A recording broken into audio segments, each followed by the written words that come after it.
Oi gente, cá estou com mais um vídeo para este canal. Se você ainda não me conhece, meu nome é Elaine Oliveira. Neste canal compartilho vlogs diários da minha vida com a minha família. Sou mãe de 4 crianças incríveis e eu também sento aqui para conversar com vocês, principalmente responder perguntinhas que eu deixo lá no meu Instagram, que é esse que tá aparecendo aí na tela. Já aproveita para me seguir lá, que eu compartilho tudo em primeira mão por lá, meu povo.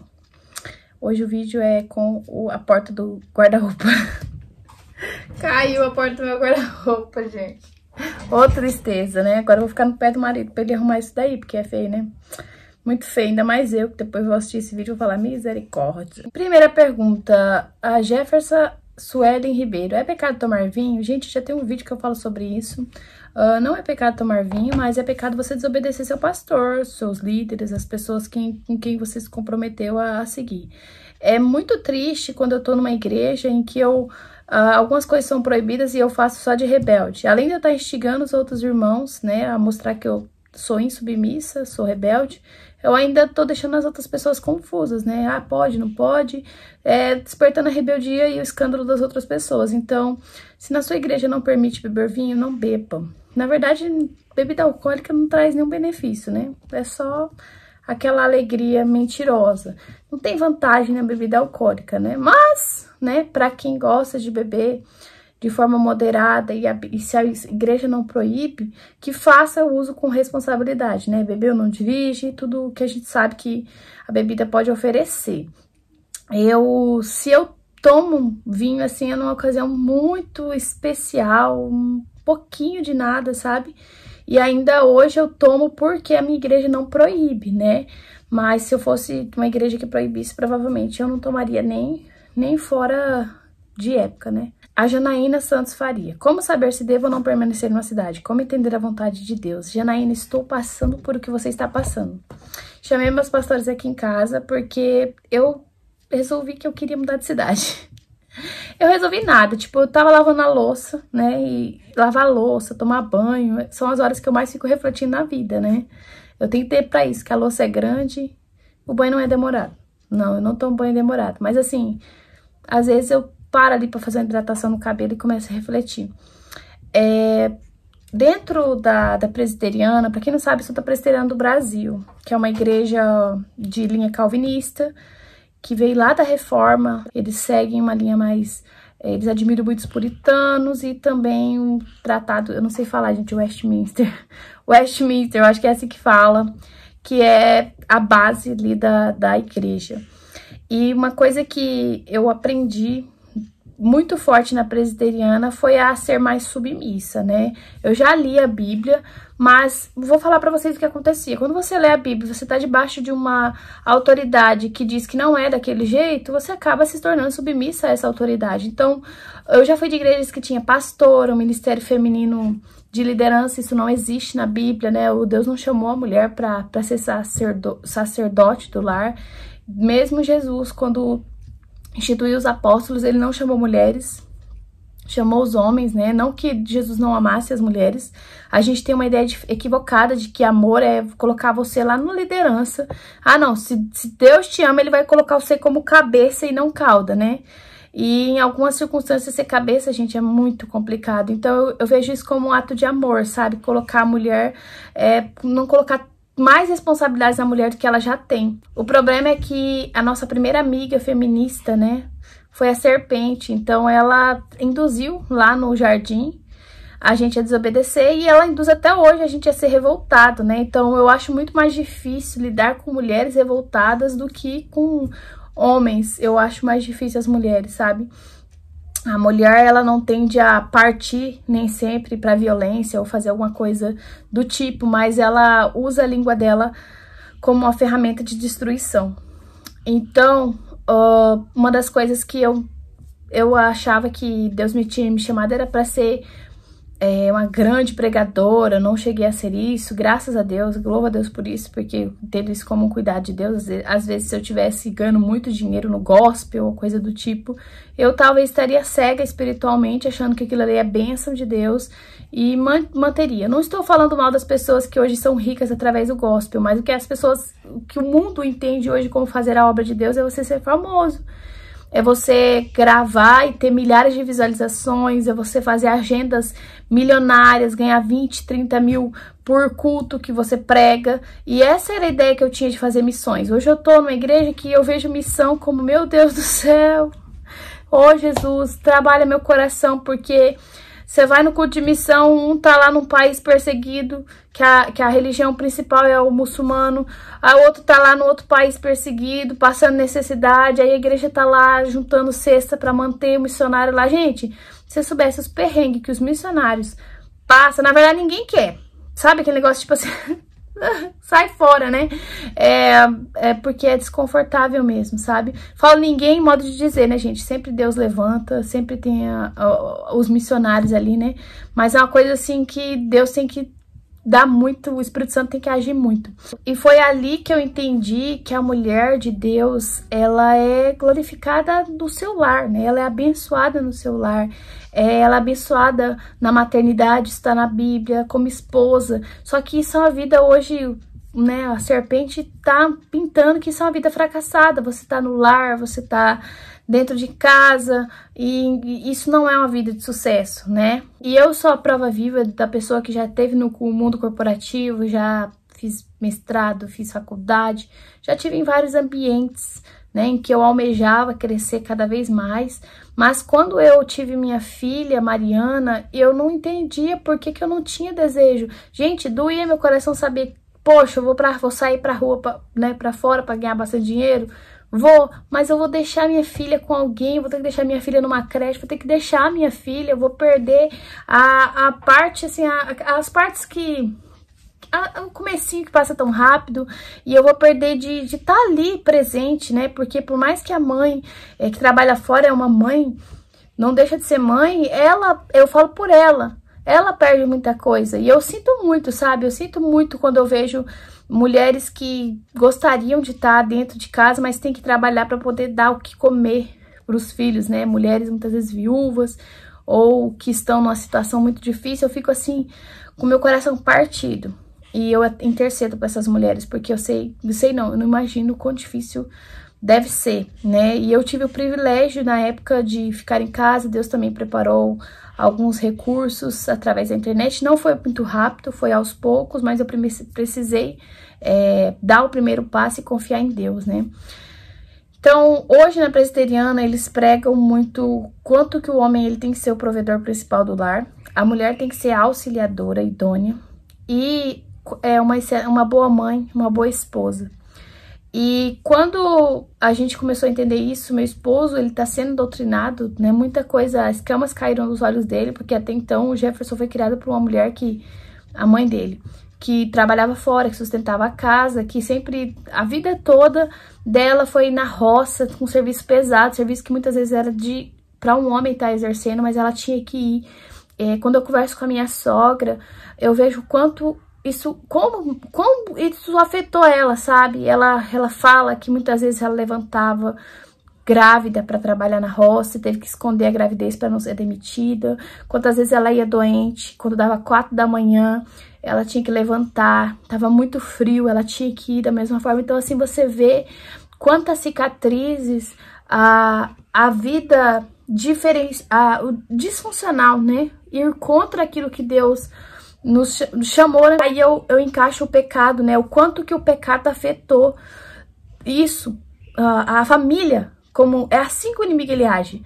Ele tira do homem ali a função de prover e coloca a mulher no seu estado mais frágil, grávida para cortar cana. Ele coloca a mulher deixando os seus bebezinhos, que era para estar amamentando ali em livre demanda, ela tendo que deixar o bebezinho dela para poder correr atrás de dinheiro. E ele também coloca na cabeça de outras mulheres que têm condições, às vezes, de ficar em casa, mas tendo uma vida não tão abastada, coloca ali na cabeça dela de que ela precisa consumir, consumir, consumir. E eu tenho me preocupado que tipo de visão que eu posso passar para vocês, sabe? Hoje eu tenho procurado ter uma vida mais simples, porque eu sei que eu posso gerar consumo em outras pessoas, consumo desnecessário, sabe? Então, comprar coisa cara e eu ficar compartilhando aqui e fazer você querer ter essa coisa extremamente cara.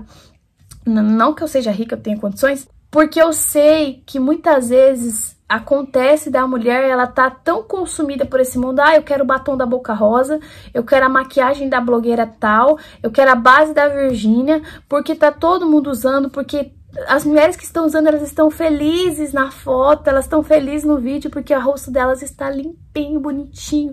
Eu quero, na verdade, a gente não compra o produto, a gente compra a satisfação de ter e a satisfação que a pessoa ofereceu, sabe? E isso faz com que a mulher fale, cara, eu preciso trabalhar, eu preciso ganhar muito dinheiro, preciso ganhar dinheiro, seja o que for, para poder ter aquilo ali.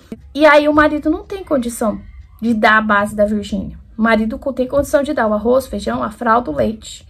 Mas a base da Virgínia ele não tem condição de dar pra ela. Ou, às vezes, o batom da outra blogueira. Ele não tem condição. Então, eu não quero passar essa imagem pra vocês, sabe? Às vezes eu até pensei, comprar algumas coisas pra fazer resenha. Mas eu falo, mas eu não sou essa pessoa. Eu não quero passar a impressão para as pessoas que elas têm que consumir.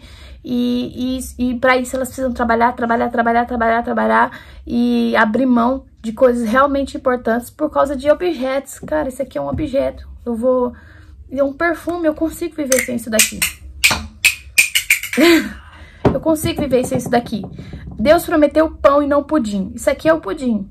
Isso aqui é misericórdia e graça de Deus. Tô com esse perfume cheiroso aqui, é misericórdia e graça de Deus. Louvado seja Deus por isso. Mas se eu não o tivesse, aí eu ainda estaria feliz por estar em casa cuidando dos meus filhos. Mas aí, voltando ao que eu tava falando, eu pensei em mudar de cidade para uma cidade de padrão médio, né? Para que meu esposo pudesse trabalhar na área dele. E assim a gente ter uma vida cada vez mais simples. E ele sustentar, ser a base mesmo da nossa família. Porque hoje ele trabalha, ele tem 2 empregos, né? E ele sustenta nós também, ele mexe mais com a parte da necessidade, as coisas além, aí vem os trabalhos que eu desenvolvo, mas seria um pouco menos difícil para nós se a gente tivesse uma cidade de padrão médio, porque aí ele ganharia o salário parecido e a gente conseguiria alugar uma casa num preço mais em conta, a gente conseguiria, como é que fala? Ter um custo de vida menor, porque aqui onde você vai, você tem que gastar muito combustível, aonde você vai, você paga estacionamento, ou você fica rodando até achar um estacionamento na rua, e aí às vezes você desiste e vai embora. Então assim, eu tava meio desanimada com cidade grande por isso, porque Maringá, gente, é grande. Às vezes qualquer coisa que você vai fazer, você tem que cruzar a cidade. Eu não moro no centro, e quase ninguém, né, da minha classe mora no centro. Hoje em dia Maringá virou uma cidade rica. Né? O fenômeno de Maringá hoje é expulsar os pobres da cidade. As pessoas não têm condição de pagar uma casa perto do centro, elas vão para as redondezas, vão para Sarandi, Mandaguaçu, Marialva, Paissandu, que o aluguel é mais baixo, né? Mais baixo, essa palavra pode falar. O custo do aluguel é mais baixo. E aí ela trabalha em Maringá e mora nas redondezas. Então, assim, basicamente o fenômeno que tem acontecido com Maringá é esse. Tá virando uma cidade de ricos. Então eu conversei com meu esposo e a gente começou a ver, né, essas questões e colocamos esse desejo em oração. Chamamos os nossos pastores aqui em casa e a gente começou a conversar que tudo isso que estava acontecendo é por ansiedade minha. Porque aí que eu vou te dar a resposta. Qual é a motivação para mudar de cidade? Será que não é uma ansiedade porque você está com medo do futuro e o futuro nem chegou? Será que é o desejo, ele é honesto, fala, Elaine, se eu mudar de cidade, eu vou ter mais tempo com os meus filhos, vou ter mais tempo com meu esposo, vou ter mais tempo de ir pra igreja. Ah, meu esposo, Elaine, passa 15 dias na estrada, agora ele não vai passar mais 15 dias, ele vai estar conosco.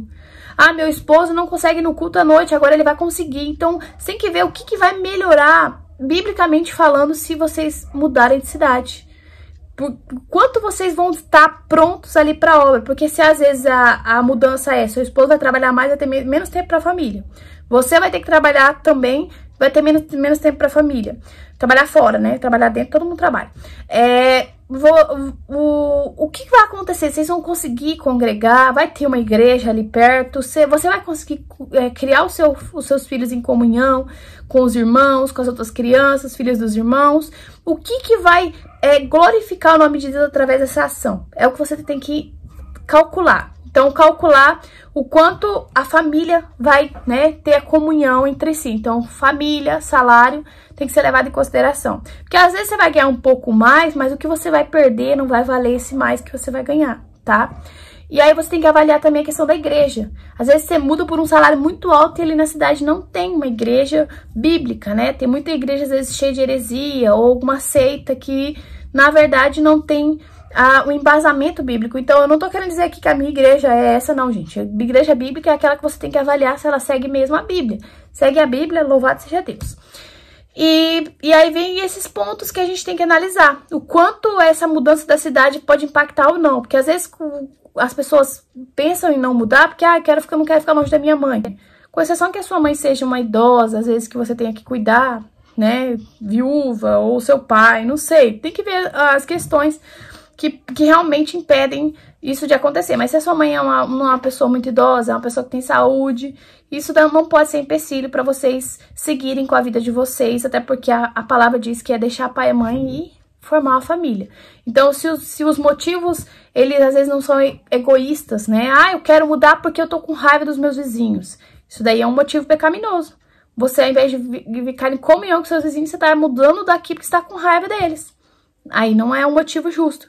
Não, eu quero mudar, Elaine, porque eu tô com preguiça de tal coisa. Aí a preguiça é o motivo principal. Então analise o motivo principal, porque se o motivo principal vier de pecado, não é o momento. Então nós analisamos o motivo principal de eu querer mudar de cidade, que vinha de ansiedade, que era o medo do amanhã. Que eu falo, meu Deus, Maringá tá cada vez mais difícil o custo de vida.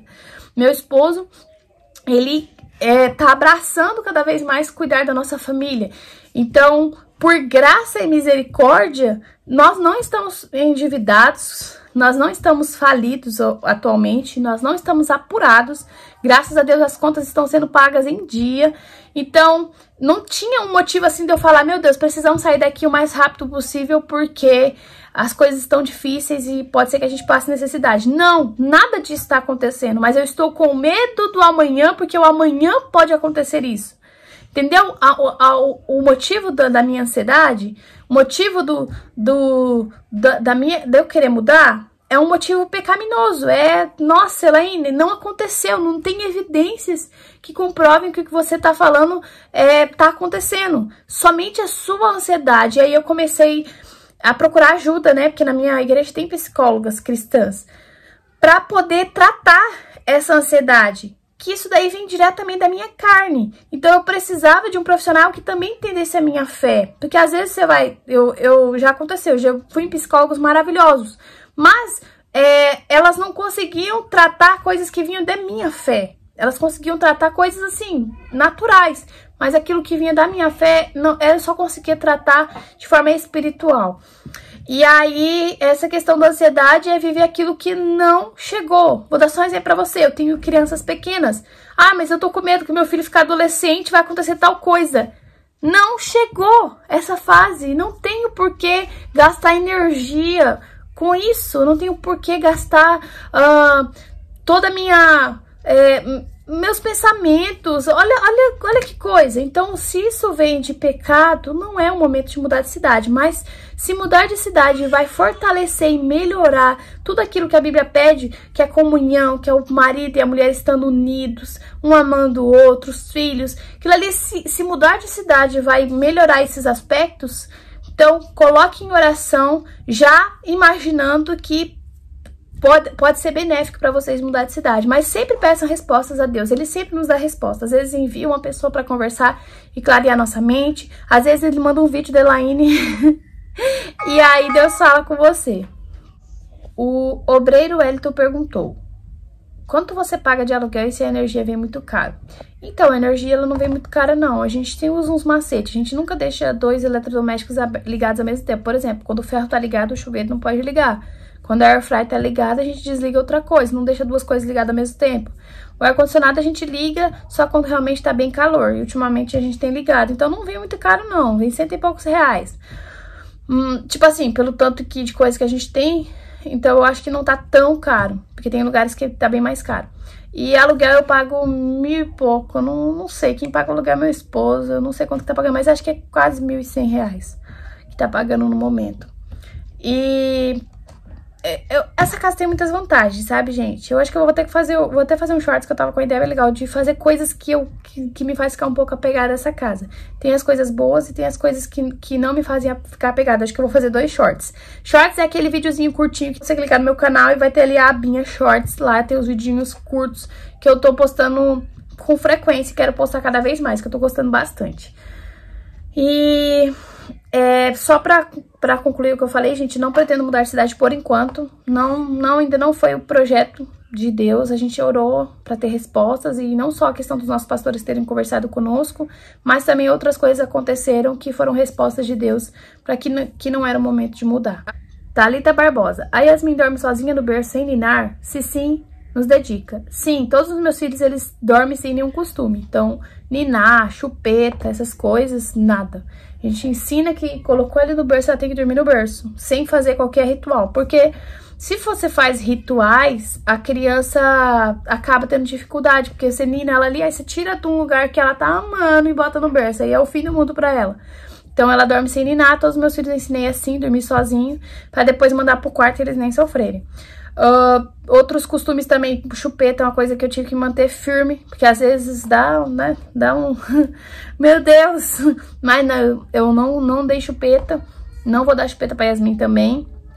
E dicas, eu acho que eu tenho um vídeo que falo só sobre o sono do bebê, eu vou deixar aqui na descrição pra você assistir, mas é um vídeo antigo, então é o Otelaine lá. Nessa Paulista, você acredita em maldição hereditária? Então, hoje, com outro tipo de fé, eu não acredito mais. Na verdade, eu tenho até, vamos falar, fugido ou evitado esse tipo de conteúdo de pessoas que é negócio de batalha espiritual. Faz parecer que Deus, ele é um coitadinho que tá quase perdendo pro cão direto, né? E hoje eu não acredito mais, biblicamente falando. Eu entendi muito bem a predestinação. E não acredito nessas questões de maldição hereditária. Então, hoje minha vida é totalmente moldada pela Bíblia e não pelos dizeres. Porque a maioria das questões de maldição hereditária, elas vêm de dizer popular e não da Bíblia. E outras coisas também, que eu tava até conversando com meu esposo. Quando eu tava numa igreja de outra fé, lá eles sabiam o nome de todos os demônios. Então, eles falavam muito os nomes dos demônios no culto, né? Porque tal demônio, tal não sei o que, não tem poder contra a sua vida. E eu lendo a Bíblia, gente, eu nunca vi o nome desses demônios lá, nunca. Então, eles aprenderam sobre esses demônios de alguma forma, para descobrir o nome, para descobrir a forma que ele agia. E é muito triste a gente ver algumas igrejas dando mais palco e crédito pro demônio do que para Deus. Às vezes não tem tempo de ler, não lê a Bíblia, mas sabe tudo, o nome do demônio, o que o demônio faz. Às vezes tá lendo artigo de internet ou indo nos cultos para ver o demônio manifestar e pouco se importando com realmente o protagonista, que é Jesus. Então hoje não tenho mais esse tipo de fé. E outra coisa que alterou muito na minha fé também é que eu não sou mais aquela pessoa que fica com medo, ai meu Deus, Jesus vai voltar. Eu tô feliz se Jesus voltar. Como eu acredito em predestinação, que os escolhidos não perdem a salvação, eu não ando mais com medo. E eu vou fazer até um vídeo sobre isso. Como que eu melhorei a minha ansiedade com a Bíblia, sabe? Entender que Jesus me escolheu e que nada nesse mundo me separará do amor dele. E que o preço foi pago na cruz, me fez temer menos. Então, o que acontece? Quando rumores de guerras aparecem ou coisas adversas, eu mantenho a minha fé de que Cristo sabe de todas as coisas. E se nesses rumores de guerra eu morrer ou perder pessoas queridas, eu sei que aquilo ali é só uma fase. A morte é o basta para o ser humano, né? Às vezes a pessoa, nossa, meu Deus, o anticristo tá ali, ai, o fulano é isso, aquilo, e o fulano, ele é de carne, igual a mim. Então, o máximo que ele pode ir é até onde Deus permitir. E ainda assim, ele vai morrer. Eu vou morrer, as outras pessoas vão morrer. A nossa carne, ela é mortal. O máximo que a gente consegue fazer é ir até a morte. Então, não tenho por que temer, não tenho por que andar ansiosa, porque o meu rei, o meu Deus, o meu Salvador, ele venceu a morte. E isso é o diferencial. Não tenho por que andar, triste, ociosa, procurando sinal aqui, sinal ali, e Deus, o Cristo tá ali, o Cristo tá aqui. Não, eu não tenho por que procurar esse tipo de sinais. Eu só tenho que adorar o meu Deus, anunciar o evangelho a toda criatura, sem ficar temerosa do que vai acontecer com o meu amanhã, porque o próprio Deus pediu para eu não ficar ansiosa. E hoje, entendendo que Ele me escolheu e que nada vai me separar do amor dEle, que a minha salvação não vai se perder, faz com que eu ande com a tranquilidade que a Bíblia pede para eu andar. Basta cada dia o seu mal. Não que eu não tenha receio de ficar doente ou de coisas acontecerem, mas ainda assim, acima de tudo, eu sei que tem um Deus que está no controle e Ele sabe mais do que eu. E esse Deus, Ele é meu Pai. Então, se eu olho para minha filha e eu tento ver com os olhos maus, né, porque eu sou humano, o quão bom coisas boas eu faria por ela, que dirá o meu Deus, que é um Pai bondoso, que é um Pai bom. Então eu já não ando mais temerosa, preocupada com maldição hereditária, com batalha espiritual, se o demônio tá aqui, se o demônio tá ali. Eu preciso de uma resposta milagrosa, sobrenatural. Não tem mais isso, sabe? Hoje a minha base é Bíblia e oração e graças a Deus eu me sinto em paz quanto a coisas que no passado eu não tinha. E é isso, gente. Antes de finalizar esse vídeo, eu queria lembrar vocês que no mês de maio, né, que vai ser Dia das Mães, mês das mães, a gente vai ter um grupo no WhatsApp especialmente para mães cristãs, tá bom? Se você conhece alguma mãe cristã que quer aprender um pouquinho mais sobre a criação de filhos, e ali a gente vai se basear em vários desafios que você vai aplicar com seus filhos em casa. São vagas limitadas, vou deixar aqui embaixo na descrição o link para você entrar na lista de espera. Se você já tá na lista de espera, não precisa mandar mais mensagem. As 10 primeiras pessoas que já enviaram mensagem, as 10 primeiras já garantiram sua vaga gratuitamente, tá bom? Então, vou deixar aqui embaixo se você quiser participar. Mês de maio é nosso. E é isso. Não sai daqui sem clicar no gostei, se inscrever aqui embaixo. Fiquem com Deus. Beijão, tchau, tchau. O passado ficou pra trás. Estou vivendo um novo de Deus. O meu futuro Deus proverá. O que passou, passou. Agora é minha vez.